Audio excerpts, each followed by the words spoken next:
கர்த்தருடைய பரிசுத்த நாமத்திற்கு மகிமை உண்டாவதாக. கர்த்தர் இந்த வேளையில் தேவனுடைய வார்த்தை உங்கள் மத்தியில் பகிர்ந்து கொள்வதற்கு கர்த்தர் கொடுத்த இப்படிப்பட்ட ஒரு வாய்ப்பிற்காக கர்த்தர் நன்றியோடு துதிக்கிறேன், ஸ்தோத்தரிக்கிறேன்.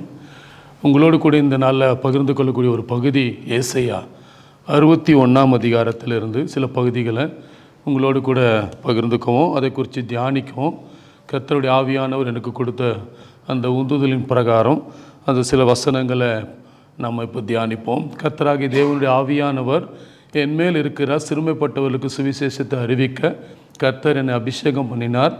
இருதயம் நொறுங்குண்டவர்களுக்கு காயங்கட்டுதலையும், சிறைப்பட்டவர்களுக்கு விடுதலையும், கட்டுண்டவர்களுக்கு கட்டவிழ்த்தலை கூறுவோம். கர்த்தருடைய அனுகிரக வருஷத்தையும் நம்முடைய தேவ நீதியை சரிக்கட்டும் நாளை கூறும். துயரப்பட்ட அனைவருக்கும் ஆறுதல் செய்யவும், சியோனிலே துயரப்பட்டவர்களை சீர்படுத்தவும், அவர்களுக்கு சாம்பலுக்கு பதிலாக சிங்காரத்தையும், துயரத்துக்கு பதிலாக ஆனந்த தைலத்தையும், ஒடுங்கின ஆவிக்கு பதிலாக துதியின் உடையையும் கொடுக்கவும் அவர் என்னை அனுப்பினார். அவர்கள் கர்த்தர் தம்முடைய மகிமைக்கென்று நாட்டின நீதியின் விருட்சங்கள் எண்ணப்படுவார்கள். அவர்கள் நெடுங்காலம் பாழாய் கிடந்தவைகளை கட்டி பூர்வத்தில் நிர்மூலமானவைகளை எடுப்பித்து தலைமுறை தலைமுறையாய் இடிந்து கிடக்கும் பாழான பட்டணங்களை புதிதாய் கட்டுவார்கள். இந்த 61ஆம் அதிகாரம் ஏசாயால 1-4 வசனத்தை நம்ம படித்திருக்கிறோம். அந்த வசனத்தை நம்ம அநேக தடவை நம்ம தியானித்தது உண்டு. இதே வசனத்தை புதிய ஏற்பாட்டில் இயேசு கிறிஸ்து தன்னுடைய ஊழியத்தை ஆரம்பிக்கிறதுக்கு முன்னாடி ஏசாயாவுடைய சுருளை அவர் திறந்து இந்த வசனத்தை ஒரு கோடிட்டு காட்டி தன்னுடைய ஊழியத்தை ஆரம்பித்ததா நம்ம வேதத்தில் நம்ம புதிய ஏற்பாட்டிலே பார்க்குறோம். இந்த இடத்த சொல்லப்பட்ட அந்த சுவிசேஷம் செய்யக்கூடிய பணி, அந்த சுவிசேஷம் செய்யக்கூடிய பணியை குறித்து இங்கே தெளிவாக சொல்லப்பட்ட அந்த காரியம், அந்த பணி ஒரு மனுஷனுடைய வாழ்க்கையில் என்ன மாதிரியான ஒரு காரியங்களை செய்கிறது என்று சொல்லி அதை நான் எண்ணிக்கையில் கொண்டு வந்த போது பார்த்திங்கன்னா என்னென்ன காரியங்களை செய்துன்னு சொல்லி இருதயம் நொறுங்குண்டவருக்கு காயம் கட்டுது, சிறைப்பட்டவருக்கு விடுதலை கொடுக்க சொல்லி இப்படி ஒவ்வொரு காரியமாக எண்ணி கொண்டு வரும்போது 1ஆம் அதிகாரம் 1ஆம் வசனத்தில் பாதியிலிருந்து அது 3 பாதி முடிய சொல்லப்பட்ட அந்த காரியங்களை எண்ணிக்கையில் கொண்டு வருவேன்னு சொன்னால் அது கிட்டத்தட்ட 9 விதமான காரியங்களை இந்த சுவிசேஷம் மக்களுடைய வாழ்க்கையில் செய்துன்னு சொல்லி நம்ம வேதத்தில் நம்ம தெளிவாக பார்க்க முடியுது. சில காரியங்களை உங்களோட கூட பகிர்ந்துக்குள்ள சில ஆசைப்படுறேன். என்னுடைய பெயர் தீமோத்தி செந்தில்குமார். நண்பர் சுவிசேஷ ஜபக்குழுவில் ஒரு மிஷினரியாக கடந்த 24 வருடங்களாக ஊழியம் செய்து வருகிறேன். ஊழியத்தினுடைய அனுபவத்தில் நடந்த சில காரியங்கள் எனக்கு அந்த வசனத்துக்கு உண்டான வெளிச்சத்தை கொடுக்குது. இந்த வசனத்தை நான் படிக்கும்போது பணித்தளத்தில் நடந்த சில காரியங்களும் ரெண்டுத்தையும் சேர்த்து நான் பார்க்கும்போது பார்த்தீங்கன்னா இந்த பணித்தளத்தில் நடந்த காரியங்களுடைய வெளிச்சம் எனக்கு அந்த வசனத்தில் விழும்போது பார்த்தீங்கன்னா உண்மையாகவே இந்த வசனம் மக்களுடைய வாழ்க்கையில் என்ன மாதிரியான காரியங்களை செய்கிறதுன்னு சொல்லி பார்க்க முடியும். குறிப்பாக ஜல்வன் சொல்லக்கூடிய ஒரு கிராமம், டிபினால் பாதிக்கப்பட்ட ஒரு சகோதரி, அவங்களோட பேர் பார்த்திங்கன்னா மக்குட்டூடுன்னு சொல்லுவாங்க. அந்த சகோதரி ஒரு டிபினால் பாதிக்கப்பட்டு ஒரு மறுக்கிற தருவாயில் இருக்கிறாங்க. அவங்களுடைய 4 பிள்ளைகளை பார்த்திங்கன்னா லைனில் நிற்கிறாங்க. அந்த பிள்ளைகளை பார்க்கும்போது பார்த்தா ரொம்ப பரிதாபமாக இருக்கிறாங்க. அந்த சகோதரி பிழைக்க முடியாத ஒரு சூழ்நிலையில் இருக்கிறாங்க. அந்த குடும்பமே பார்த்திங்கன்னா ஒரு துயரத்தில் அப்படியே ஒரு நொறுங்கி போயிருக்கிறாங்க. அவங்களுக்காக நம்ம என்ன பண்ணோம், கர்த்தருடைய நாமத்தில் நாங்கள் செபித்தோம். கர்த்தர் பார்த்திங்கன்னா அவங்களுக்கு ஒரு நல்ல ஒரு சுகத்தை கொடுத்தார். ஆனால் அந்த குடும்பம் எப்படிப்பட்ட ஒரு துயரத்தில் இருந்தாங்கன்னா சியோனில் துயரப்பட்டவர்களை சீர்படுத்தக்கூடிய ஒரு பணி. அதுக்கு பிறகு கர்த்தருடைய பெரிதான ஒரு கிருபையினால் அந்த சகோதரி பார்த்திங்கன்னா அற்புத சுகத்தை அவர்கள் பெற்றுக்கொண்டாங்க சொல்ல முடியும். அதுக்கு பிறகு பார்த்திங்கன்னா நம்ம வாசிக்கிறோம், நெடுங்காலமாய் பாழாய் கிடந்த ஸ்தலங்களை அவர்கள் கட்டுவார்கள் சொல்லி. அடுத்து பார்த்திங்கன்னா கட்டுண்டவர்களை கட்டவிழ்க்கக்கூடிய ஒரு சகோதரர் எனக்கு தெரியும். அவர் சைரா கிராமத்தை சேர்ந்தவர். அவருக்கு பார்த்திங்கன்னா பைத்தியம் பிடிச்சதுனால என்ன பண்ணிக்கிறாங்க, கிராமத்து மக்கள் என்ன பண்ணிக்கிறாங்க, அவரை கட்டி போட்டு வச்சுருந்துருக்காங்க. ஸோ அப்புறம் கட்டி போட்டதுனால அந்த ஒரு சகோதரன் ஒரு பரிதாபமான ஒரு நிலைமையில் இருக்கிற வசனம் என்ன சொல்லுதுன்னா, கட்டுண்டவர்களை கட்டவிழ்த்து விடக்கூடிய சுவிசேஷம் சொல்லப்பட்ட அந்த வார்த்தையின் பிரகாரம் அந்த சகோதரன் வந்து அந்த சகோதரருக்காக நாங்கள் ஜெபித்த போது பார்த்தீங்கன்னா, சைரா கிராமத்தில் இருக்க இந்த சகோதரன் வந்து கர்த்தர் ஒரு பரிபூர்ண விடுதலை கொடுத்தார். அதே பார்த்தீங்கன்னா இன்னொரு கிராமம் லுசியான்னு சொல்லக்கூடிய ஒரு கிராமமும், அந்த கிராமத்தில் பார்த்தீங்கன்னா மகாதேவ் சொல்லக்கூடிய ஒரு சகோதரன், பைத்தியத்தினாலும் பிசாசினாலும் பீடிக்கப்பட்ட இந்த சகோதரன், அந்த சகோதரன் வந்து கையில் வந்து ஒரு அருவாமனை எடுத்துக்கிட்டு எல்லா மக்களையும் வெட்டுறதுக்கு வந்ததுனால மக்கள் அவரை வந்து பிடிச்சு வந்து என்ன பண்ணிக்கிறாங்க, சங்கிலியில் கட்டி ஒரு பூட்டு போட்டு வச்சுருந்தாங்க. இதுதான் வசனம் சொல்லுது, கட்டுண்டவர்களை கட்டவிழ்த்து விடும். அதுக்காக அந்த நபருக்காக ஜெபித்த போது பார்த்தீங்கன்னா கர்த்தர் அவங்களுக்கு வந்து ஒரு அற்புத சுகத்தை கொடுத்தார். அந்த சங்கிலியில் கட்டுக்கள் வந்து அவங்க வந்து விடுவிக்கப்படுறாங்க. இப்படி இந்த வசனத்தினுடைய காரியங்களை நம்ம பார்க்கும்போது ஒரு மனுஷனுக்கும் சொல்லப்படுகிற அந்த சுவிசேஷம் இயேசுவு குறித்த ஒரு அறிவை கொடுக்கும்போது அந்த இயேசுவின் நாமம் வந்து அவரோட வாழ்க்கையில் ஒரு பெரிய வந்து ஒரு சந்தோஷத்தை அவர்களுக்கு கொடுக்குது. இதை தான் நம்ம பார்க்கும்போது பார்த்தீங்கன்னா சிறைப்பட்டவர்களுக்கு விடுதலையும், கட்டுண்டவர்களுக்கு கட்டவிழ்த்தலை கூறுவோம், கர்த்தருடைய அனுகிரக வருஷத்தை கூறுவோம், சுயநல துயரப்பட்டவர்களை சீர்படுத்துவோம், அவளுக்கு சாம்பலுக்கு பதிலாக சிங்காரத்தையும், துயரத்துக்கு பதிலாக ஆனந்த சாம்பலுக்கு பதிலாக சிங்காரத்தையும் சொல்லும்போது அதாவது அவங்க குடும்பமே பார்த்தீங்கன்னா ஒரு துக்கத்தில் அமிழ்ந்து கிடக்கிறாங்க, சாம்பலை பூசப்பட்டு ஒரு துக்கத்தில் இருக்கிறாங்க. ஆனால் அதே குடும்பத்தில் அவங்களுக்கு ஒரு சுகம் கிடைச்ச போது பார்த்தீங்கன்னா அந்த சாம்பலெல்லாம் மாறி சிங்காரத்தை, அதாவது சிங்காரனை வந்து டெக்கரேட் பண்ணக்கூடிய ஒரு சூழ்நிலைக்குள்ள அவங்க குடும்பம் வந்து அலங்கரிக்கப்படக்கூடிய ஒரு சூழ்நிலையில் அந்த குடும்பம் வந்து மறுரூபம் அடையக்கூடிய இந்த காரியம். இந்த காரியத்துக்கெல்லாம் முக்கியமான ஒரு காரணம் பார்த்தீங்கன்னா இதுதான் சுவிசேஷம். இந்த சுவிசேஷத்தை மக்கள் மத்தியில் கொண்டு போகும்போது பார்த்தீங்கன்னா அவங்களோட வாழ்க்கையில் இப்படிப்பட்ட அற்புதங்கள் நடக்குதுன்னு சொல்லி நம்ம பார்க்க முடியும். அதே 61:3 வசனத்தை சொல்லப்பட்டிருக்கு என்னன்னா, அவர்கள் கர்த்தர் தம்முடைய மகிமைக்கென்று நாட்டின நீதியின் விருட்சங்கள் எண்ணப்படுவார்கள் சொல்லி. அதாவது நம்ம சபைகளில் ஒவ்வொரு இடத்துல நம்ம வேத வசனங்களை நம்ம வாசிக்கிறோம், தியானிக்கிறோம், அதை குறித்து அறிவை பெற்றுக்கொள்கிறோம். ஆனால் சில சமயங்களில் பார்த்தீங்கன்னா இது வந்து ஒரு சடங்காச்சாரமாக நம்முடைய சபைகளிலும் நம்முடைய வாழ்க்கையிலும் இருக்கிறதா பார்க்குறோம். ஆனால் இந்த சுவிசேஷம் யார் ஒருத்தருடைய வாழ்க்கையில் அவங்க கேட்குறாங்களோ அந்த சுவிசேஷத்தை அவங்களோட வாழ்க்கையில் கேட்கறதுனால நான் சொல்லப்பட்ட இந்த 9 காரியங்கள், ஒருவேளை அவங்க சிறையில் இருக்குதா அவங்களுக்கு விடுதலையை அவங்க வாங்கிக்கிறாங்க, நொறுங்கி போயிருந்தாங்கன்னா அவங்களுக்கு வந்து நொறுங்கி இருக்கிற மக்களுக்கு கட்டுக்கள்லேருந்து காயங்கள்லேருந்து கர்த்தர் வந்து விடுதலையை தராங்க. அடுத்து பார்த்தீங்கன்னா ஆண்டவருடைய வருகை குறித்து மக்களை ஆயத்தப்படுத்தக்கூடிய காரியங்கள் வருது. இப்படி 9 காரியங்கள், 9 விதமான விடுதலையை இயேசு கிறிஸ்து குறித்த சுவிசேஷத்தை மக்கள் கேள்விப்படும் போது அவங்களோட வாழ்க்கையில் அவங்க பெற்றுக்கொள்கிறாங்க. இப்படி அற்புதத்தை பெற்றுக்கொண்ட மக்கள் அதுக்கு பிறகு அவர்களை குறித்து வேதம் நமக்கு சொல்லப்பட்டிருக்கு. யார் ஒருவர் சுவிசேஷத்தை கேள்விப்பட்டு சுவிசேஷத்தை ஏற்றுக்கொண்டு சுவிசேஷத்தினால இப்படிப்பட்ட 9 விடுதலைகளில் அந்த விடுதலைகளை பெற்றுக்கொண்ட அந்த மக்கள் எப்படி இருக்குன்னு சொல்லி வேதத்தில் வாசிக்கும்போது பார்த்தீங்கன்னா, கர்த்தர் தம்முடைய மகிமைக்கென்று நாட்டின நீதியின் விருட்சங்கள் எண்ணப்படுவார்கள். அதாவது அவர்களை குறித்து தான் வேதம் சொல்லப்பட்டிருக்கு. என்னென்னா சுவிசேஷத்தை கேட்ட மக்கள் ஒரு விருட்சம் சொல்லும்போது அவர்கள் நீதியின் மரங்கள் எண்ணப்படுவார்கள் சொல்லி வேதத்தை சொல்லப்பட்டிருக்கு. மரங்கள், இந்த மரங்கள் என்னென்னா அது கனி கொடுக்கக்கூடிய ஒரு அனுபவத்துக்குள்ளே வர்றதா அந்த மரங்களுக்கு உண்டான ஒரு ஆண்டவர் படைச்ச ஒரு சிருஷ்டிப்புடைய முக்கியமான காரணமாக நம்ம பார்க்குறோம். ஸோ அங்கே அந்த வேத வசனமும் அப்படி தான் சொல்லுது. யார் ஒருத்தவங்க சுவிசேஷத்தை கேட்குறாங்களோ அவர்கள் நீதியின் விருட்சங்கள் எண்ணப்படுவார்கள் சொல்லி வேதத்தில் நம்ம வாசிக்கிறோம். அடுத்த ஒரு வசனமும் சொல்லப்பட்ட ஒரு காரியம் என்னன்னா, அவர்கள் நெடுங்காலமாய் பாழாய் கிடந்தவைகளை கட்டி பூர்வத்தில் நிர்மூலமாக எடுத்து தலைமுறை தலைமுறையாய் இடிந்து கிடந்த பாழான பட்டணங்களை புதிதாய் கட்டுவார்கள். அதாவது சுவிசேஷத்தை கேட்ட மக்கள் அவருடைய வாழ்க்கையில் அற்புதங்களை பெற்றுக்கொள்கிறாங்க. அந்த அற்புதங்களை பெற்றுக்கொண்ட மரங்கள் ஒரு நீதியின் விருட்சங்களாக மரமாக வளருங்க. இதே தான் சங்கீதம் 1ஆம் அதிகாரத்தில் நம்ம வாசிக்கிறோம்.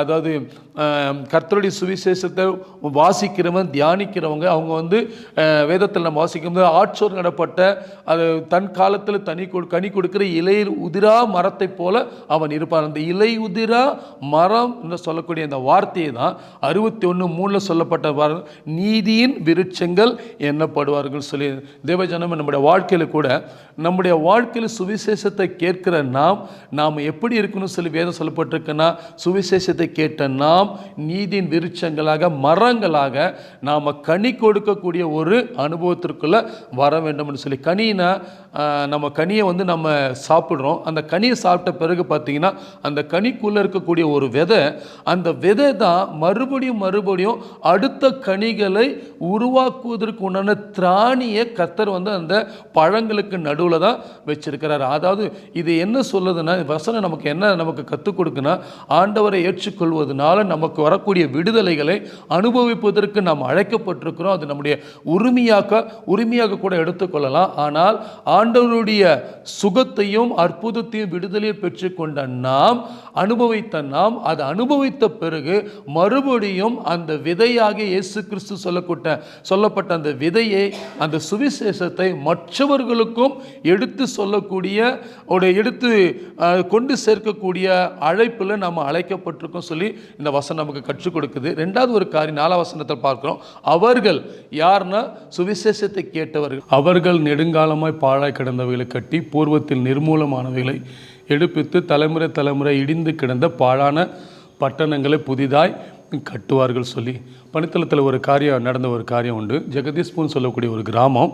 அந்த கிராமம் பார்த்திங்கன்னா மலைக்கு அருகாமையில் இருக்கும். அந்த கிராமத்தை அருகாமையில் இருக்கிற அந்த மலையிலேருந்து கிட்டத்தட்ட யானைங்க இறங்கி வரும். எதுக்குன்னா, அந்த யானைகள் பார்த்திங்கன்னா அந்த கிராமத்தில் நடுவில் அவங்க வீட்டில் வச்சுருக்கக்கூடிய களஞ்சியம் சொல்லக்கூடிய அந்த நெல், அந்த களஞ்சியத்தில் அந்த நெல்லை வச்சுருப்பாங்க. அந்த நெல்லை டார்கெட் பண்ணி யானைகள் வரும். ஸோ ஜெகதீஷ்பூர் கிராமம் பார்த்திங்கன்னா ஒரு பெரிய கிராமம். ஆனால் அந்த கிராமத்தில் இந்த யானைகள் மலையிலேருந்து கீழே இறங்கி அந்த வீட்டுக்கு உள்ளே இருந்த நெல்லை அந்த எடுக்கிறதுக்காக சாப்பிட்றதுக்காக பார்த்திங்கன்னா அவங்க களஞ்சங்களை வீட்டை என்ன பண்ண உடச்சி போட்டுரும். அதனால் பார்த்திங்கன்னா அந்த கிராமமே பார்த்திங்கன்னா அவங்க வீடுகள் இடிஞ்சு உடைஞ்சதுனால அந்த கிராமத்தில் இருந்த நிறைய மக்கள் தங்களுடைய வீட்டையும் உடமையும் விட்டுட்டு அவங்க என்ன பண்ணாங்க, அடுத்த பகுதிக்கு அவங்க புறப்பட்டு போயிட்டாங்க. ஆனால் அதே கிராமத்தில் பார்த்திங்கன்னா ஒரு குடும்பம் அவங்க ஆண்டவரை ஏற்றுக்கொண்ட பிறகு பார்த்திங்கன்னா இப்போ அந்த கிராமத்தில் யானைகள் உடைச்ச வீடுகள் போக ஒரு வீடு இருக்குது. அந்த சகோதரனை பேர் பீமால் சொல்லக்கூடிய ஒரு சகோதரர். அந்த சகோதரன் இப்போ அதே கிராமத்தில் இருக்கிறாங்க. இப்போ உடஞ்ச வீடுகளுக்கு அடுத்து இப்போ இவங்க வீடு வந்திருக்கு. இப்போ இவங்க வீடு தான் அந்த யானைகளுடைய டார்கெட்டுக்கு பார்த்திங்கன்னா ஒரு ஃபஸ்ட்டான ஒரு வீடாக இருக்குது. ஸோ ஒரு முறை அந்த சகோதரனுக்கு ஃபோன் பண்ணுறாங்க. அவங்க சொல்கிறாங்க, சந்தால சொல்கிறாங்க, அதான் 16 யானைங்க மலையிலேருந்து இறங்கி வருது. அதான் நம்ம நீங்கள் ஒரு ஜெபம் பண்ணுங்க அதான் சொல்கிறேன். ஸோ அவங்க கூடி ஜெபம் பண்ணுறாங்க. ஜெபம் பண்ணும்போது இப்படி ஒரு வார்த்தைகளை சொல்கிறாங்க. என்ன சொல்கிறாங்கன்னா, நெடுங்காலமாய் பாழா கடந்தவங்களே கட்டி சொல்லி வேதத்தில் சொல்லப்பட்டிருக்கு சொல்லி அந்த வசனத்தை எடுத்துக்கிட்டு அவங்க வசனத்தை வாக்குத்தத்தம் எடுத்து ஜெபம் பண்ணுறாங்க. ஆண்டவரே, இந்த யானைகள்னால எங்கள் வீடு பாழா இந்த இடத்துல போயிடக்கூடாது சொல்லி ஜெபம் பண்ணுறாங்க. கர்த்தர் பார்த்திங்கன்னா ஒரு பெரிய அற்புதத்தை செய்கிறாங்க. என்ன நடந்துச்சுன்னா, அந்த யானைங்க அந்த யானைகள் பார்த்திங்கன்னா அந்த இரவு பார்த்திங்கன்னா ஜெபத்தை முடித்த பிறகு அந்த யானைங்க பார்த்திங்கன்னா அதே மாதிரி மலையிலேருந்து இறங்கி வந்தது. 16 யானைங்க இறங்கி வந்துச்சு. இறங்கி நம்முடைய சுதேச ஊழியரும் அதே இடத்துல இருக்கிறாங்க. அந்த சகோதரன் பிமல் வீட்டுக்கு முன்னாடி அந்த யானை நிற்குது. ஒரு யானை பார்த்திங்கன்னா பிமலுடைய வீட்டுக்கு முன்னாடி நிற்குது. அந்த யானை நிற்கிறதுடைய பர்பஸை பார்த்திங்கன்னா உள்ளே இருக்கிற நெல்லை வச்சிருக்கிற அந்த களஞ்சியத்தை உடைக்கிறதுக்காக நிற்குது. அப்போ கிராமத்து மக்கள் எல்லாம் சொல்கிறாங்க, பிமல் உன் வீட்டு வாசல் முன்னாடி யானை நிற்குது, தயவு செஞ்சு வெளியில் வந்துடாத, வந்தினா உன்னை தூக்கி போட்டு கொண்டுடும். ஏன்னா யானைகள் அந்த நெல்லை டார்கெட் பண்ணி வரும்போது அதுக்கு தடையாக இருக்கக்கூடிய மக்களை மனுஷர் அது கொண்டு போட்டுரும். இது ஜார்க்கண்டில் ஒரு இயல்பான ஒரு செய்தி தான். செய்தித்தாள் அநேகத்தில் பார்க்க முடியும். யானைகள் இங்கே மக்களை கொண்டது, அங்கே மக்களை கொண்டான். ஸோ இந்த பிமல் என்ன பண்ணுறாங்க, உள்ளே இருக்கிறாங்க. இன்னொரு சகோதரி பார்த்திங்கன்னா, இன்னொரு யானை பார்த்திங்கன்னா அந்த சகோதரி வீட்டுக்குள்ளே வாசலில் நிற்குது. அந்த சகோதரி பார்த்தா தன்னுடைய குழந்தைக்கு பால் கொடுத்துக்கிட்டு இருக்காங்க. ஒரு மண்ணு சுவருக்கு இந்த பகுதியில் அந்த தாய் கீழே உட்காந்துருக்குறாங்க. யானை கால் இந்த பக்கத்தில் இருக்குது. அந்த தாய் அவங்க என்ன பண்ணுறாங்க, உள்ளுக்குள்ளே மனசுக்குள்ளே ஜெபம் பண்ணிக்கிட்டே இருக்கிறாங்க. ஏசப்பா, யானைக்கு காலுக்கு கீழே நான் இருக்கிறேன், இந்த யானை எங்கள் வீட்டுக்குள்ளே வரக்கூடாது, உள்ளே வந்துச்சு நான் இங்கே உட்காந்துருக்கிறது தெரியும் சொல்லிட்டு. அதே பார்த்திங்கன்னா அதே யானை கூட்டத்துக்கு பயந்து நம்முடைய சுதேச ஊழியன், அவருடைய பேர் சங்கர் சொல்லி, அந்த சங்கர் பார்த்திங்கன்னா அவனும் அவனுடைய மனைவியும் 10 மாத பெண் குழந்தையும் யானைகளுக்கு பயந்து கிராமத்து மக்கள் என்ன பண்ணுறாங்க, தீவெட்டிகளை வச்சு அந்த யானைகளை துரத்தணும் சொல்லி பிரயாசப்படுறாங்க. ஸோ அந்த தீவெட்டிகளை வச்சு ஒரு கூட்டம் பார்த்திங்கன்னா ஒரு பக்கம் ஓடிக்கிட்டு இருக்கு. ஆனால் நம்முடைய சுதேச ஊழியன் சங்கர், அவனுடைய மனைவி, அவனுடைய 10 மாத பெண் குழந்தை பார்த்திங்கன்னா இன்னொரு பக்கத்தை நோக்கி ஓடுறாங்க. அந்த நோக்கி ஓடும்போது ஓடிக்கிட்டே இருக்கும்போது திடீர்னு பார்த்தா வழியில் நிறுத்துகிறாங்க. வழியில் யாரோ நிற்கிற மாதிரி தெரியுது. என்னவோ வெள்ளையாக ஒரு தந்த மாதிரி இருக்குது. ஸோ அவங்க ஒரு நிமிஷம் அப்படியே என்ன பண்ணுறாங்க, நிற்கிறாங்க. நின்று உத்து பார்க்குறாங்க. பார்த்தா அந்த வெள்ளையானது என்னன்னு பார்த்தா பெரிய ஒரு நல்ல உயரமான ஒரு யானை, ஆண் யானை. அதுக்கு முன்னாடி போய் அவன் சங்கரும் அவனுடைய மனைவியும் அவன் 10 மாத குழந்தை, பெண் குழந்தை நிற்கிறாங்க. ஆனால் கர்த்தருடைய ஒரு மகா பெரிய அற்புதத்தினால அந்த விமல் வீட்டையும் அந்த யானை உடைக்கல. அது அமைதியாக அந்த இடத்த விட்டு போயிட்டு, அடுத்து பார்த்திங்கன்னா செவரு கீழே உட்காந்துருந்த அந்த தாயும் அந்த குழந்தையும் அவங்க உள்ளுக்குள்ளே ஜோம் பண்ணுறாங்க. அந்த யானை அவங்கள விட்டு போயிட்டு, யானைக்கு முன்னாடி போய் நின்று சங்கர், அவனுடைய மனைவி, அவனுடைய குழந்தை, அந்த யானை அவங்கள பார்க்குது. இவங்க அப்படியே பயந்து பார்க்குறாங்க. ஒரு நிமிஷம் அந்த தம்பிக்கையில் வச்சு தூக்கி போட்டு 3 பேரையும் அந்த யானை கொண்டு இருக்கலாம். ஆனால் யானை ஒன்றுமே அவங்கள செய்ய. இதை தான் வேதம் சொல்லுது. அவர்கள் நெடுங்காலமாய் பாழாய் கிடந்தவர்களை கட்டி பூர்வத்தில் நிர்மூலமானவர்கள் எடுத்து தலைமுறை தலைமுறையாய் இடிந்து கிடந்த பாழான பட்டணங்களை புதிதாய் கட்டுவார். இன்ன வரைக்கும் அந்த ஜெகதீஷ்பூர் சொல்லக்கூடிய கிராமத்தில் யானைகள்னால அழிக்கப்பட்ட அநேக வீடுகள் மத்தியில் இன்றைக்கும் அந்த பிமலுடைய வீடு அதே இடத்துல தான் இருக்குது. அந்த யானைகள்னால எந்த ஒரு தொந்தரவு வராதபடிக்கு கர்த்தர் இன்ன வரைக்கும் அந்த சகோதரனுடைய குடும்பத்தை பாதுகாத்து வருகிறார். இதுதான் வேதவசனம் நமக்கு தெளிவாக சொல்லுது. யார் ஒருத்தவங்க தன்னுடைய வாழ்க்கையில் சுவிசேஷத்தை கேள்விப்படுறாங்களோ அவர்கள் பாழாய் கடந்தவர்களை கட்டி பூர்வத்தில் நிர்மூலமானவர்கள் எடுத்து தலைமுறை தலைமுறையாய் இடிந்து கிடந்த பாழான பட்டணங்களை புதிதாக கட்டுவார்கள் சொல்லி, தேவஜனமே நம்முடைய வாழ்க்கையில் அநேக தடவை நம்ம யோசிச்சது உண்டு. அநேக விதத்தில் நம்ம வசனத்தை கேள்விப்பட்டிருக்கோம். அது என்னன்னா, ஆவியானுடைய கனிகள் 9 சொல்லி நமக்கு தெரியும். ஆவியானுடைய வரங்கள் சொல்லி அந்த வரங்களுக்காக இயங்குகிற கூட்டம், அந்த வரங்களுடைய எண்ணிக்கை குறித்து நம்ம அறிஞ்சிருக்கிறோம். அது 9 வரங்கள் சொல்லி. ஆனால் ஏசாயா 61 சொல்லப்பட்ட இந்த 61ஆம் அதிகாரத்தில் சொல்லப்பட்ட அந்த ஆவியானவருடைய பணிகள் ஒன்று இருக்குது. அந்த பணிகளை செய்யக்கூடிய ஒரு காரியம் தான் இந்த சுவிசேஷம்ன்றது. என்னன்னா, ஆவியானவர் செய்யக்கூடிய 9 பணிகளை குறித்ததான ஒரு தெளிவான விவரத்தை நம்ம இந்த பகுதியில் நம்ம பார்க்க முடியும். ஸோ யார் ஒருத்தவங்க கர்த்தருடைய சுவிசேஷத்தை கேட்கிறாங்களோ அவர்கள் வாழ்க்கையில் ஆவியானவர் இந்த 9 பணிகளை செய்து அவர்களை விடுதலையாக்குகிறார், அவர்களை சீர்படுத்துகிறார், அவர்களுக்கு சிங்காரத்தை தருகிறார், அவர்களுக்கு ஆனந்த தைலத்தை தரார், அவர்களுக்கு துதியின் உடைய கொடுக்கிறார். இத்தனையும் வாங்கி சுகத்தை நன்மையை பெற்று அனுபவித்த நாம் அவருக்கென்று மறுபடியும் அந்த சுவிசேஷ விதையை மற்றவர்களுடைய வாழ்க்கையில் விதைக்கிறவர்களாய் நாம காணப்படணும். இது ஆண்டவர் நமக்கு கொடுத்த ஒரு நித்திய கட்டளை. 2வது ஒன்று பார்க்கணும், அவர்கள் பாழாய் கிடந்த பட்டணங்களை அவர்கள் எடுத்து கட்டுவார்கள். எடுத்து கட்டுகிற ஒரு அனுபவம் நம்முடைய வாழ்க்கையில் நிச்சயமாக இருக்கணும். இப்படி இந்த சுவிசேஷத்தை நம்ம அறிவிக்கிற மூலம், இப்படி சுவிசேஷத்துக்கு நம்முடைய வாழ்க்கையை ஒப்பு கொடுக்கிற நாம், ஆண்டவர் சொல்றாரு, நீங்க கர்த்தருடைய ஊழியத்தை ஆவியானுடைய பணிகளை உங்க வாழ்க்கையில் நீங்க செய்யும் போது வசனம் நமக்கு தெளிவாக சொல்லப்பட்டிருக்கு. மறுஜாதியார் நின்று கொண்டு உங்கள் மந்தைகளை மேய்த்து அந்நிய புத்திரர் உங்கள் பண்ணையாட்களும் உங்கள் திராட்சை தோட்டக்காரருமாய் இருப்பார்கள். இது என்ன சொல்லுதுன்னா, நீங்கள் சுவிசேஷத்தை கண்ணும் கருத்துமாக செய்யும்போது நீங்கள் செய்ய வேண்டிய பணி, ஆக்சுவலாக இஸ்ரவேல் மக்களுடைய முக்கியமான ஒரு பணிகள் ஒன்று என்னென்னா, ஆடு மாடு மேய்க்கக்கூடிய ஒரு அந்த பணியினால தான் அவங்களுடைய வயிற்று பிழப்புக்கு நடந்த ஒரு நாட்களை நம்ம வேதத்தை நம்ம வாசிக்கிறோம். ஆண்டவர் சொல்கிறார், என்ன சொல்கிறாருன்னா, பார்வோனுக்கு முன்னாடி யாக்கோபு ஒரு முறை யோசேப்பு நிறுத்தி அவர் சொல்கிறார், நீங்கள் என்ன வேலை செய்கிறீங்க?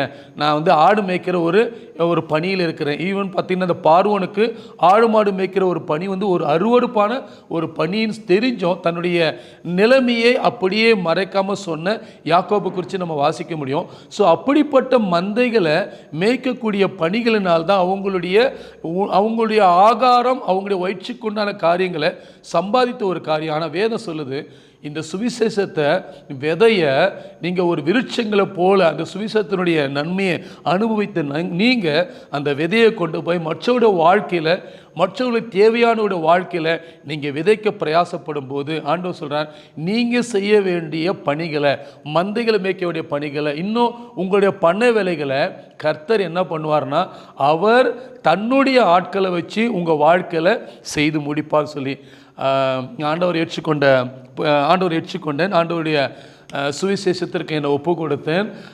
அதுக்கு பிறகு ஜார்க்கண்டில் நான் கடந்து போய் அந்த இடத்துல ஊழியம் செஞ்சேன். எனக்கு ஒரு 27 வயது வந்தது. ஒரு 4 வருடங்கள் நான் கர்த்தருடைய ஊழியத்தில் ஒரு மிஷினரியாக இருந்து பணி செய்து வருகிறேன். என்னுடைய திருமணத்துக்குண்டான காரியங்கள் வரும்போது நான் திருமணத்திற்காக நான் புறப்பட்டு சென்னை வருகிறேன். ஜார்க்கண்ட்லேருந்து புறப்பட்டு வந்தபோது என்னுடைய திருமணத்துக்குண்டான காரியங்களை என்ன சொல்கிறேன்னா ரெடி பண்ணுறதுல அரேஞ்ச் பண்ணுறதுல அநேகமான போராட்டங்களை நான் சந்திக்கிறேன். அப்போது ஒரு நபர் எனக்கு சுவிசேஷத்தை என்னுடைய வாழ்க்கையில் கொடுத்த அமலதா சொல்லக்கூடிய என்னுடைய மேக்ஸ் டீச்சர் அவங்க என்ன சொல்கிறாங்கன்னா, அவங்க சொல்கிறாங்க, தம்பி நாசரத்துன்னு ஒரு ஸ்கூல் இருக்குது, அந்த ஸ்கூலில் போய் ஒரு நவநீதன ப்ரோக்ராம் நடக்குது, அந்த நவநீதன ப்ரோக்ராமுக்கு உண்டான காரியத்தை நீ பாரு, உன்னுடைய திருமணத்துக்கு உண்டான காரியங்களை நான் பார்க்குற சொல்கிறாங்க. ஸோ அந்த வார்த்தைகளை அவங்க சொல்கிறாங்க. ஆனால் அந்த வார்த்தைகளுக்கு என் வாழ்க்கையை ஒப்பு கொடுக்க ரொம்ப கஷ்டமாக இருக்குது. என்னுடைய மேரேஜுக்கு உண்டான காரியத்தை நான் பார்க்கலனா என்னுடைய மேரேஜுக்கு உண்டான காரியத்தை இவங்க கையில் நான் எப்படி ஒப்பு கொடுப்பேன் சொல்லி ஒரு மன போராட்டம். ஆனாலும் எனக்கு என்னுடைய ஆசிரியர்ன்றதுனால அவர் மேலே எனக்கு ஒரு மிகுந்த மரியாதை உண்டு. அதன் பிரகாரம் அவர் சொன்ன பிரகாரம் என் மேரேஜுக்கு உண்டான காரியங்களை அவர் கையில் ஒப்பு கொடுக்குறேன். அதே நாட்களில் நடக்கிற ஒரு நவநீதன ப்ரோக்ராம் ஆவடியில் இருக்கக்கூடிய நாசரத் ஸ்கூலில் அந்த ஊழியத்துக்காக என்னை ஒப்பு கொடுக்குறேன். கர்த்தர் பார்த்தீங்கன்னா என்னுடைய திருமணத்துக்கு உண்டான காரியங்களை வெகு சிறப்பாக முடித்தார். அவங்க சொன்ன வார்த்தை, நீ இந்த காரியத்தை பாரு, நாங்கள் உங்கள் காரியத்தை பார்க்குறோம். இதுதான் இங்கே வேதத்தில் நம்ம வாசிக்கிறோம்.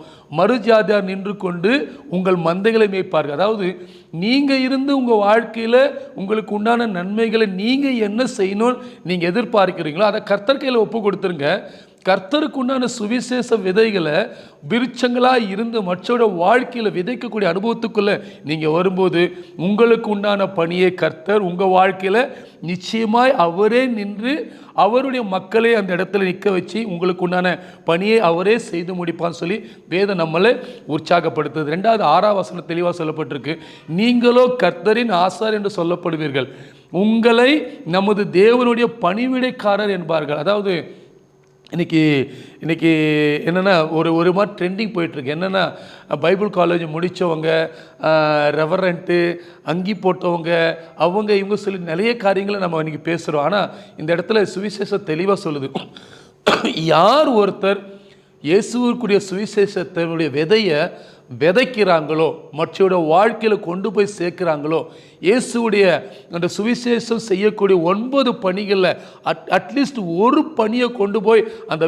சுவிசேஷத்தை மற்றவர்களுக்கு சொல்வது மூலம் அவங்களோட வாழ்க்கையில் அந்த ஆவியானுடைய 9 பணிகளில் ஒரு பணியாவது அவங்களுடைய வாழ்க்கையில் செயல்படுத்தப்பட்டு அவர்கள் நன்மையும் அவர் சுதந்திரத்தை அவர்கள் பெறுவார்கள் சொன்னால், அப்படிப்பட்டு செய்யக்கூடிய மக்களை தான் வேதம் நமக்கு தெளிவாக சொல்லப்பட்டிருக்கு. அவர்கள் தான் ஆசாரியர் என்னப்படுவார்கள், அவர்கள் தான் நம்முடைய தேவனுடைய பணிவிடைக்காரர்கள். பேதுரு இதை தான் சொல்லுவார். என்ன சொல்லுவார்னா, எல்லாரும் தீர்க்கதரிசிகள் சொல்லப்பட்டிருக்கு, எல்லாரும் சுவிசேஷங்கள் சொல்லப்பட்டிருக்கு. அதாவது பழைய ஏற்பாட்டை சொல்லப்பட்ட ஆசாரியர்களுடைய பிள்ளைகள் தான் ஆசாரியர்கள் இல்லை.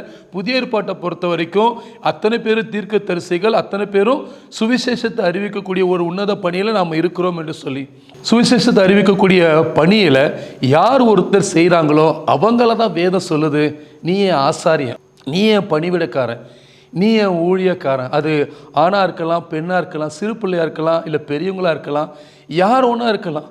இந்த சுவிசேஷம் செய்யக்கூடிய அந்த 9 பணிகளை மற்றோட வாழ்க்கையில் நாம் செய்வோம் சொன்னால் ஆண்டவருடைய ஊழியக்காரன் கூடிய ஒரு ஸ்தானத்தை நாம் பெறக்கூடியவர்களாக இருப்போம். அதே அதிகாரத்தில் ஒருவேளை நான் கர்த்தருடைய ஊழியத்தை செய்கிறேன், கர்த்தருடைய சுவிசேஷத்தை நான் மற்றோட வாழ்க்கையில் கொண்டு போகிறேன், ஆனால் என் வாழ்க்கையில் இருக்கக்கூடிய வெட்கங்கள் என் வாழ்க்கையை விட்டு இன்னும் போகல அப்படின்னு சொல்லி நம்ம நினைக்கலாம். ஒருவேளை சுவிசேஷத்தை நம்ம மற்றோட வாழ்க்கையில் கொண்டு போகும்போது பார்த்திங்கன்னா நம்முடைய வாழ்க்கையில் அநேகமான போராட்டங்கள் இருக்கலாம். ஆனால் ஆண்டவர் சொல்கிறார், என்ன சொல்கிறார், நீ என்னுடைய பணியை செய்யும்போது உன் வாழ்க்கையில் இருக்கக்கூடிய ஒரு வெட்கத்துக்கு பதிலாக 2 பலனை உன் வாழ்க்கையில் நான் தருவேன். இலச்சிக்கு பதிலாக பார்த்தீங்கன்னா உங்கள் பாகத்தில் நிச்சயமாக நீங்கள் சந்தோஷப்படுவீங்க. அது நிமித்தம் உங்கள் தேசத்தில் ரெட்டிப்பான சுதந்திரம் உங்களுக்கு கிடைக்க, நித்திய மகிழ்ச்சி உங்களுக்கு உண்டாகும்னு சொல்லி தேவஜனமே, நம்முடைய வாழ்க்கையில் ஏசாயா 61ஆம் அதிகாரத்தில் சொல்லப்பட்ட 1-7 வசனமும், மத்தேயு 28ஆம் அதிகாரத்தில் சொல்லப்பட்ட ஜீசஸுடைய அந்த கமிஷனும் இந்த நீங்கள் ஒப்புவித்து பார்ப்பீங்கன்னா, கம்பேர் பண்ணி பார்ப்பீங்கன்னா, இது ரெண்டும் ஒரே ஒரு காரியம். இது ரெண்டுமே சொல்லக்கூடிய ஒரே ஒரு வசனம் என்ன, சுவிசேஷ விதையை மற்றோட வாழ்க்கையில் நாம் நிச்சயமாக கொண்டு போகக்கூடிய ஒரு கட்டளையே, ஒரு வசனத்தை நம்ம வந்து இப்போ இங்கே பார்க்க முடியுது. அப்படி சுவிசேஷத்தை பெற்றுக்கொண்ட நாம் முதலாவது இங்கே வசனம் சொல்லப்படும், அவர்கள் நீதியின் விருட்சங்கள் எனப்படுவார்கள், அவர்கள் நெடுங்காலமாய் பாழாய் கடந்தவர்களை கட்டுவார்கள். நம்முடைய வாழ்க்கையில் நாம் நீதியின் விருட்சங்களாய் ஆண்டவருக்காக கனி கொடுக்கணும். ஒரு கனியை புசிக்கலாம், ஆனால் புசித்த பிறகு மறுபடியும் அந்த கனி நடுவில் இருக்கக்கூடிய விதையை கொண்டு போய் விதைக்கக்கூடிய கட்டளை நம்ம பெற்று கொண்டிருக்கிறோம். ரெண்டாவது, பாழாய் கிடந்தவர்களை கட்டணும். பாழாய் போன மக்களை நம்ம கட்டணும், பாழாய் போன குடும்பங்களை, பாழாய் போன தேசங்களை நம்ம கட்டணும். அதை கட்டுவதற்கு உண்டான திராணியும் வல்லமையும் இந்த சுவிசேஷத்தில் உண்டு. அந்த சுவிசேஷம் தான் வேதத்தில் சொல்லப்பட்டிருக்கிற இயேசு கிறிஸ்துவை குறித்த ஒரு அறிவு தான் நம்முடைய வாழ்க்கையில் சுவிசேஷம் என்ற ஒரு பேரில் நமக்கு ஆண்டவர் கொடுத்து அந்த சுவிசேஷம் நம்ம கொண்டு போவோம். ஒருவேளை சுவிசேஷத்தை அறிவிக்கிற பணியில் இருக்கும்போது நம்முடைய வாழ்க்கையில் போராட்டங்கள் வரலாம், பிரச்சனைகள் வரலாம். அப்போஸ்தலன் பவுல் சொல்வார், அநேக பாடுகளை நான் சந்தித்தது உண்டு. ஒருவேளை இந்த பணியில் செய்யும்போது வெட்கங்கள், வேதனைகள், நிர்வாணங்கள் எது வந்தாலும் அவர் சொல்லக்கூடிய வசனத்தின் பிரகாரம் அது எல்லாவற்றையும் நான் அனுபவிக்கிறேன், அதுக்கு உண்டான பிரதிபலனை நிச்சயமாக ஒரு நாள் நான் பெற்றுக்கொள்வேன். இங்கே அதே தான் நம்ம பார்க்குறோம். உங்கள் வெட்கத்துக்கு பதிலாக உங்களுக்கு ரெண்டத்தனியான பலனை தருவேன், லட்சிக்கு பதிலாக உங்கள் பாகத்தில் நிச்சயமாக நீங்கள் சந்தோஷப்படுவீங்க, இரட்டிப்பான சுதந்திரம் உங்களுக்கு கிடைக்கும், நித்திய மகிழ்ச்சி உங்களுக்கு உண்டாகும்னு சொல்லி தேவஜனமே அப்படிப்பட்ட ஒரு உன்னதமான பணியை நமக்கு கொடுத்துருக்கிறார். ஆவியானுடைய கனிகளை குறித்த அறிவு நமக்கு இருக்குது, ஆவியானுடைய வரங்களை குறித்த அறிவும் தாகமும் நமக்கு இருக்குது. ஆனால் ஏசியா 61 சொல்லப்பட்ட ஆவியானுடைய பணிகள் ஒன்றும் உண்டு, அதுதான் 9 எண்ணிக்கையில் சொல்லப்பட்டது. அந்த 9 எண்ணிக்கையில் இருக்கக்கூடிய காரியத்தையும் செய்வதற்கு நாம் அழைக்கப்பட்டிருக்கிறோம். ஆவியானுடைய கனிகளையும் ஆவியானுடைய வரங்களையும் ரெண்டுத்தையும் சேர்த்து ஒரு வல்லமையுள்ள ஒரு ஊழியமாக ஆவியானுடைய பணிகளான இந்த 9 பணிகளை நாம் செய்வோம் என்று சொல்லலாம். நம்முடைய தேவன் திரியோக தேவன், பிதா குமாரன் பரிசுத்த ஆவின்னு சொல்லி திரியோக தேவன் நம்ம மகிமைப்படுத்துகிற நாம் நம்முடைய வாழ்க்கையில் ஆவியானுடைய கனிகள், ஆவியானுடைய வரங்கள், இந்த ரெண்டுத்தையும் சேர்த்து நம்ம ஆவியானுடைய பணிகளை நம்ம தொடர்ச்சியாக நம்ம செய்வோம் என்று சொன்னால் நிச்சயமாக நம்முடைய மகிழ்ச்சி நித்தியத்தில் நமக்கு நித்திய மகிழ்ச்சி உண்டாயிருக்கும். நம்முடைய பாகத்தில் நிச்சயமாக நாம் சந்தோஷப்படுவோம். நம்முடைய வேலைகளை, நம்முடைய ஆசீர்வாதங்களை நிச்சயமாக கர்த்தர் நமக்கு கொடுப்பார். ஒரு நாள் வரும், அந்த நாளில் ஆண்டவர் நம்ம சொல்லுவார், நீ என்னுடைய ஆசாரியன், நீ என் பணிவிடைக்காரன், நீ என்னுடைய ஊழியக்காரன் சொல்லுவார். தேவஜனமே, நம்முடைய வாழ்க்கையில் இந்த ஒரு சத்தியத்திற்கு நம்ம ஒப்பு கொடுப்போம். ஒருவேளை நீங்கள் அநேக வாலிபர்களாக இருக்கலாம், இல்லை கன்னிகைகளாக இருக்கலாம்.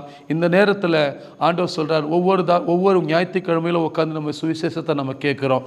சுவிசேஷத்தை கேட்கக்கூடிய ஒவ்வொருவரும் அவருடைய வாழ்க்கையில் நீதியின் விருட்சங்களாக கனி கொடுக்கக்கூடிய ஒரு அனுபவத்துக்குள்ளே நீங்கள் வாங்க. அதோடு மாத்திரம் இல்லாதபடிக்கு அவர்கள் பாழாய் கடந்தவர்களை கட்டணும். ஸோ பாழாய் கிடந்த காரியங்களை, கிடக்கிற நபர்களை, கிடக்கிற தேசங்களை கட்டுவதற்கு உண்டான ஒரு கட்டுமான பணியை கர்த்தர் உங்களுடைய கரத்தில் கொடுக்கிறார்.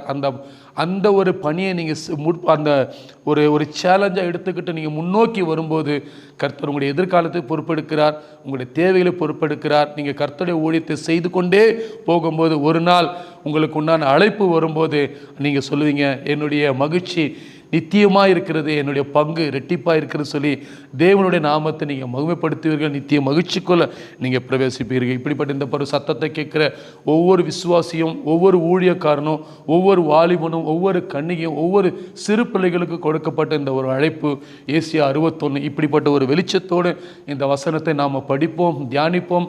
அந்த வசனத்துக்கு நம்முடைய வாழ்க்கையை ஒப்பு கொடுப்போம், பழங்களை புசிப்போம். பழங்களை புசித்த பிறகு அதற்குள்ளே இருக்கக்கூடிய விதையை கொண்டு போய் தேவையுள்ள மக்களை, பாழாய் கிடக்கிற மக்களுடைய வாழ்க்கையில் விதைக்க நாம் முற்படுவோம். விதைக்கும் போது இந்த பூமியில் நமக்கு உண்டான காரியத்தை தாவீது சொன்னபோது, கர்த்தர் எனக்காக யாவையும் செய்து முடிப்பார். இந்த வசனம் நம்முடைய வாழ்க்கையில் எழுத்தின் பிரகாரம் நிறைவேறும்.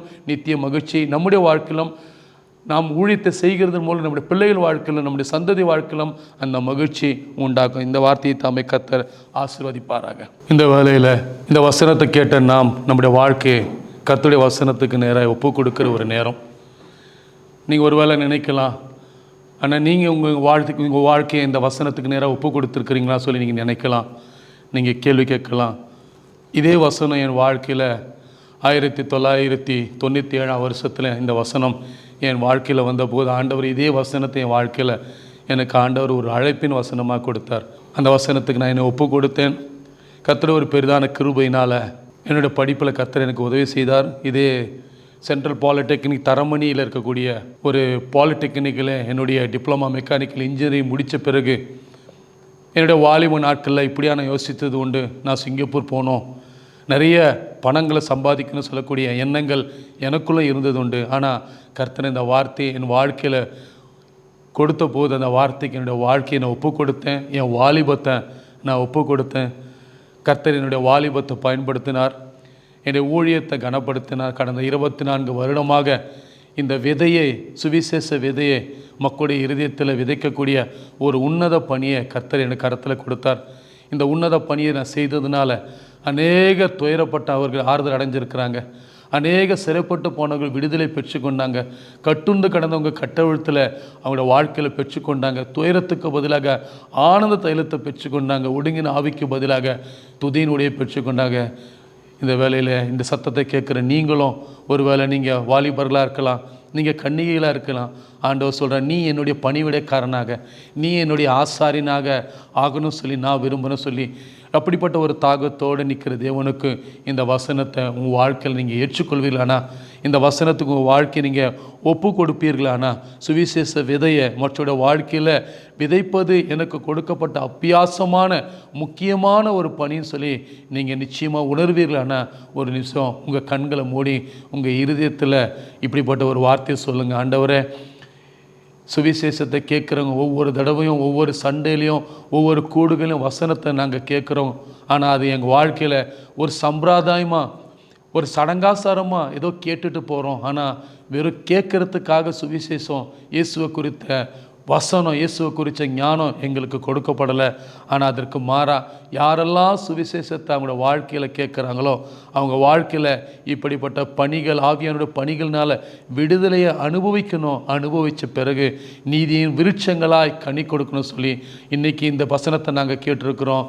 ஆண்டவரே, உம்முடைய நாமத்தின் மகிமைக்காக விருட்சம், நீதியின் விருட்சம், நீதியின் மரமாய் மற்றவர்களுக்கு நாங்கள் கனி கொடுக்கக்கூடிய அனுபவத்துக்குள்ளே எங்களை நீங்கள் கொண்டு போங்க சொல்லி ஒருவேளை கர்த்தருடைய சமூகத்தில் இப்படிப்பட்ட வார்த்தைகளை சொல்லி நீங்கள் ஜெபம் பண்ணுங்க. ஆண்டவரே, என்னை நீதியின் விருட்சமாக என்னை எடுத்து பயன்படுத்தும், நீதியின் விருட்சமாக என்னை எடுத்து நிலைநிறுத்தும். அவனோட சுவிசேஷத்தினுடைய பலனை அனுபவிச்சிருக்கிறேன் நான். அந்த மறுபடியும் அந்த விதையை கொண்டு போய் மற்றோட வாழ்க்கையில், மற்றோடைய பாழாய் கிடக்கிற பட்டணங்களில், குடும்பங்களில் விதைக்கு எனக்கு கிருபை தாரும் சொல்லி நீங்கள் ஆண்டவர்கிட்ட ஒப்பு கொடுங்க. ஆண்டவர் இடத்துல சொல்லுங்கள், ஆண்டவரே, இந்த வசனத்துக்கு நேராக என்னை ஒப்பு கொடுக்குறேன், என்னை எடுத்து நீங்கள் பயன்படுத்துங்க. பாழாய் கிடந்த மக்களை, பட்டணங்களை கட்டுற பணியில் எங்களை எடுத்து பயன்படுத்துங்க சொல்லி நீங்கள் ஆண்டவருடைய சமூகத்தில் உங்களை ஒப்பு கொடுங்க. உங்கள் உள்ளான மனசில் ஆழத்தில் நீங்கள் கர்த்தரை நோக்கி இப்படி நீங்கள் ஜெபம் பண்ணுங்க. ஆண்டவரே, இந்த ஏசியா 61 இன்றைக்கி நாங்கள் என் வாழ்க்கையில் கேள்விப்பட்டிருக்கேன் சுவாமி. இன்றைக்கி எனக்கு இந்த வசனத்தை கொடுத்துருக்குறீங்க. இந்த வசனத்தின் பிரகாரம் என் வாழ்க்கையை ஒப்பு கொடுக்குற. ஒருவேளை நீங்கள் படிச்சுக்கிட்டு இருக்கலாம், இல்லை படிப்பை நீங்கள் முடிச்சிருக்கலாம், இல்லை நீங்கள் படிப்புக்காக இன்னும் நீங்கள் ஆயத்தப்படுத்தி கொண்டு இருக்கலாம். ஏதாவது ஒரு விதத்தில், வகையில் இந்த சுவிசேஷத்தை மற்றோட வாழ்க்கையில் கொண்டு போகக்கூடிய ஒரு உன்னத பணியை நீங்கள் செய்யறதுக்கு அழைக்கப்பட்டிருக்கிறீங்க. அந்த அழைப்பை, ஆண்டோடைய அழைப்பாய் நீங்கள் நினைச்சு உங்களுடைய வாழ்க்கையை நீங்கள் ஒப்பு கொடுப்பீங்கன்னா கர்த்தர் நிச்சயமாக உங்களை ஆசீர்வதிப்பார். ஒரு நிமிஷம் உங்களுக்காக நான் ஜெபிக்க பிரயாசப்படுறேன். ஆனால் என்னோட கூட நீங்களும் சேர்ந்து உங்கள் உள்ளத்தின் ஆழத்தில் ஆண்டவரை நோக்கி இந்த வேலையை நோக்கி பாருங்கள். என் வாழ்க்கையை ஆண்டவருக்கு நான் ஒப்பு கொடுத்தேன். என் வாழ்க்கையை கர்த்தர் உன்னதத்தில் எடுத்து பயன்படுத்தினார். எங்களுடைய தேவைகள் எல்லாவற்றையும் கர்த்தர் சந்தித்தார். எந்த விதத்தில் நாங்கள் குறைபட்டு போகலை. கர்த்தர் எல்லாவற்றையும் எங்களுடைய வாழ்க்கையில் சம்பூர்ணப்படுத்தி கொடுத்தார். எல்லாவற்றுக்கும் மேலே அவருடைய ஆசாரியன் என்று சொல்லி, அவருடைய பணிவிடைக்காரன் சொல்லக்கூடிய ஒரு அழைப்பை, ஒரு ஸ்தானத்தை என் வாழ்க்கையில் கொடுத்துருக்கு. அப்படிப்பட்ட ஸ்தானத்தை கர்த்தர் இந்த நாளில் உங்களுக்கு கொடுக்க, ஒரு விஷயம் கூட உங்களுக்காக ஜெபிக்க நான் பிரயாசப்படுகிறேன். ஒரு நிமிஷம் கூட ஜெபம் பண்ணுவோம். அன்பின் பரலோக தகப்பனே, உம்மை துதிக்கிறோம் ஐயா, உம்மை ஸ்தோத்திரிக்கிறோம் சுவாமி. கர்த்தாவே, இந்த வேலையில் நாங்கள் தியானித்த இந்த வசனத்திற்காக நன்றி செலுத்துகிறோம். எத்தனையோ முறை ஏசியா 61 நாங்கள் வாசித்து இருக்கிறோம் சுவாமி. ஆனால் ஆண்டவர் அதனுடைய ஆழமான அர்த்தங்களை, பணிகளை நாங்கள் விளங்கிக்கல சுவாமி. ஆண்டவரை, இந்த நாள் ஆண்டவரை துதிக்கிறோம். சுவிசேஷம் என்பது ஆண்டவரை துதிக்கிறோம். ஆவியானவர் செய்யக்கூடிய 9 பணிகள் சொல்லப்பட்டிருக்கே சுவாமி. வரங்களை குறித்து வாஞ்சிக்கிறோம், கனிகளை குறித்து அறிஞ்சிருக்கிறோம் சுவாமி. ஆனால் ஆவியானவர் செய்கிற அந்த 9 பணிகள் அந்த சுவிசேஷத்தின் மூலம் மக்களுடைய வாழ்க்கையில், இருதயங்களை, குடும்பங்களில் என்ன செய்துன்னு சொல்லி ஆண்டவரை நாங்கள் அறியாது இருந்திருக்கிறோம். ஆனால் ஆண்டவரை துதிக்கிற, வசனத்தை கேட்கிற, சுவிசேஷத்தை கேட்கிற, சுவிசேஷத்துடைய மூலவித்தான இயேசு இயேசுவை குறித்து அறிகிற ஒவ்வொரு வாழ்க்கையில் நடக்கிற காரியங்கள் அதனுடைய பலனை குறித்து இந்த நாளில் நாங்கள் வாசித்திருக்கிறோம். தகப்பனே உம்மை ஸ்தோத்திரிக்கிறோம். அப்படியாய் ஆண்டவரே உம்மை துதிக்கிறோம், ஸ்தோத்திரிக்கிறோம். உம்முடைய வசனத்தை கேட்டு ஆண்டவரே இந்த வசனம் எங்களுடைய வாழ்க்கையில் அப்படியாய் அப்பியாசப்படணும் சொல்லி வாஞ்சியோடு ஆண்டு எழுந்து நிற்கிற உள்ளத்தின் ஆழத்தில் ஆண்டவரே உம்மை துதிக்கிற ஜெபிக்க அப்பியாசப்படுகிற ஆண்டவர் ஒவ்வொரு மக்களுக்காய், ஒவ்வொரு வாலிபனுக்காய், கன்னிகைக்காய், ஒவ்வொரு பெரியவர்களுக்காய், தாய்க்காய், தகப்பனுக்காய் ஜெபிக்கிறேன். ஒவ்வொருடைய வாழ்க்கையில் கர்த்தர் நீங்கள் தொடுங்கன்னு சொல்லி ஜெபிக்கிறேன். ஒரு வேளை ஆண்டவரை உம்மை துதிக்கிற அநேக ஆண்டுகள் ஆண்டவரே இதனுடைய அர்த்தத்தை விளங்கி கொள்ளாமல் கடந்து போயிருக்கலாம் சுவாமி. ஆனால் ஆண்டவர் இந்த நாள் ஆண்டவரை உம்மை துதிக்கிற இந்த வசனத்துடைய வெளிச்சத்தை கண்ட ஒவ்வொருடைய வாழ்க்கையில் நீர் கிரியை செய்யுங்க என்று சொல்லி சமூகத்தில் தாழ்த்தி ஜெபிக்கிறோம் சுவாமி. தகப்பனை உம்மை ஸ்தோத்திரிக்கிறோம். மறுஜாதியை நின்று கொண்டு உங்கள் மந்தைகளை மேய்த்து அந்நிய புத்திர உங்கள் பண்ணையாட்களும் உங்கள் திராட்சை தோட்டக்காரமாக இருப்பார், நீங்களோ கர்த்தரை ஆசாரியர் என்று சொல்லப்பட்டிருக்கு. ஆம் சுவாமி, உம்மை துதிக்கிறோம். எங்களுக்கு உண்டான காரியங்களை நீர் பொறுப்பெடுக்கிறீர் சுவாமி. எங்களையோ ஆண்டவரே உம்முடைய ஆசாரியராக ஊழியராக ஆண்டவரே உம்மை துதிக்க ஒரு உன்னத ஸ்தானத்தை கொடுப்பேன் சரி வாக்கு பண்ணினேன் சிறமே.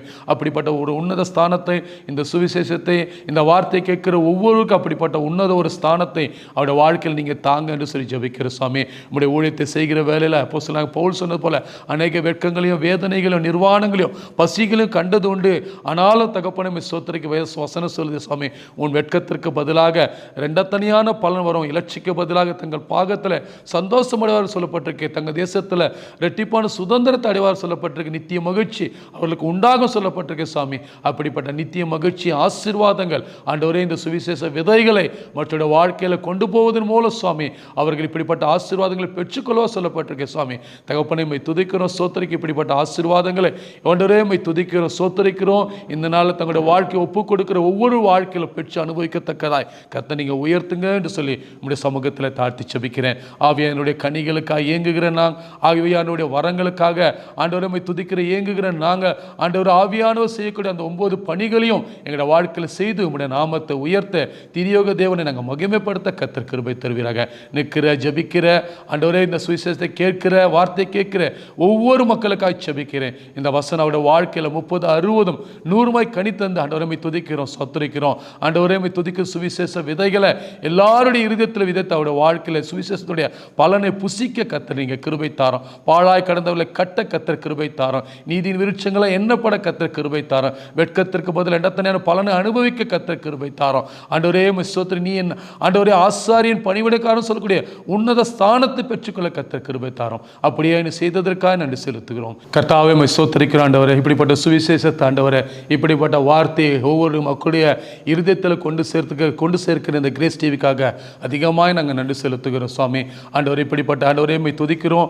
மீடியாக்களை நீங்கள் ஏற்படுத்தி வைத்திருக்கிறீங்க சுவாமி. விசேஷமாய் ஆண்டவரே உம்மை துதிக்கிறோம், ஸ்தோத்திரிக்க இந்த டிவியை கர்த்தனே ஆசீர்வதிக்கணும் சொல்லி ஜெபிக்கிறோம் சுவாமி.